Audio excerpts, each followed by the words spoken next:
drama ineno ya Triza mamake Muraya ne kure yumiririe bara ya two queens umwe ekure fororine wa China nogi ego ko Kenya areita Ghetto Girl na drama eno ne tuthurite maundu maingi muthenya wa umuthi ntwarikie kuona one TV queen uretwo Wangeci wa Kariuki. I believe you all know Wangeci wa Kariuki from I think Kameme TV, right? Geshida Koro Kameme TV kana Ari Kameme TV. She has been on TV at some point in her life. Na niakoriro akiyumiria gukonedenesha ukinyaniria na akorwo akirespond to expose ya Wanja Nyarari ile aragikoriro akirekereria muthenya wa ira na aragikorwo agikomithia Wanja Nyarari na njira imwe nene muno akimwambia manze maisha ya wenyewe wachana nayo. Na haria in a video I recorded haria gari ne ameweza ku raise some issues and the main point in all those issues I'm gonna post the video here kwa gone mko na video but in all those videos pointi ya Wangeci wa Kariuki ni ati mtu aachwe aishi maisha yake. Reke akaide mwire na muthikiririe mugie matu kuri undu mwe mutumia wa Karangwa ugire na mutigecirie inyu muramuheire mbeca ni muramwikire wega gutire wega mumwikite na ni wega mundu makagiaga matu magathikiririe tondu matu twaheirwo makuigua mutumia wa Karangwa riria ahonokirio ni esi murata wake augire undu umwe and I'm very sober ngimwiro augirio dareda besa. She was not out because of money. Daumete ningetha heo besha. In fact, I don't want to put it this way, but I know most of the people who have been with that woman, they have been pushing for her. Nigetha ethe besa na a Kenya. She rightly said na ndirikanaga wega muno mutumia ucio akiuga nie ndire na thina wa besha, and I remember very well in that video nikurira ariraga and she was not the way she was. Kogwo mundu wa mbere wa gwiciria ati ni ateithitie mutumia ucio na besha we kiongo giaku gitire sawa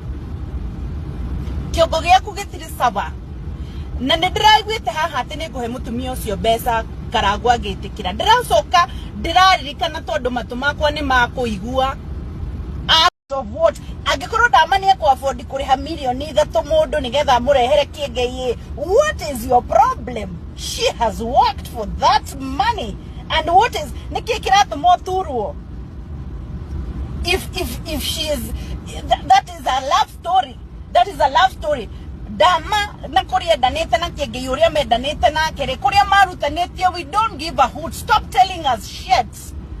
Ocio ne thina wao na kiengei kana kuria me kanagira kuria mate kanagira kuria maikaraga. That doesn't concern us. Gutire mundu tari watuika atari akorwo thini wa wendo.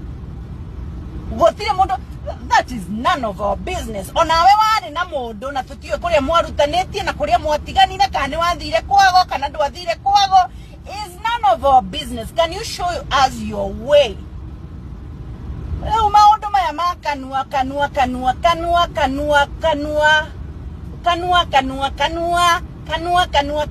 Let that woman be. If she wants to go back to her husband, let her go. If she doesn't want to go back to her husband, let her be. But stop tigai gotinda mukigiriria mwana wene kwaraniria na muthuri wake. Tigai kumuhe ultimatums. I remember very well that lady said dareda besha. So guys, I don't know what you guys think about this tea. Wangeci wa Kariuki sending that warning to Wanja Nyarari is a bit big. Todo in the history ona Wanja Nyarari anakorwo Kameme na Wangeci wa Kariuki anakorwo Kameme. I don't know if they ever met. Todo hideo sikuwa nasikiza nini sana. I don't know if they ever met at that time. Because if they ever met, then Wangeci wa Kariuki no akorwo na cai muingi muno. No akorwo ena cai muingi muno wa Wanja Nyarari. Na the same way, ona Wanja Nyarari no akorwo na ena cai muingi muno wa Wangeci wa Kariuki. So are we expecting more tea from Wajir Nyarari about Wageciwa karaoke? At this point, I won't be surprised if Jonasha Ayoge. I won't be surprised at all. We are living the story at a time when tea is being served anytime. Roikara outside online hanini. Wakora there is a lot of tea. Ndiye maoni maku megiĩ ũhoro ũcio no comment here ũtwĩre.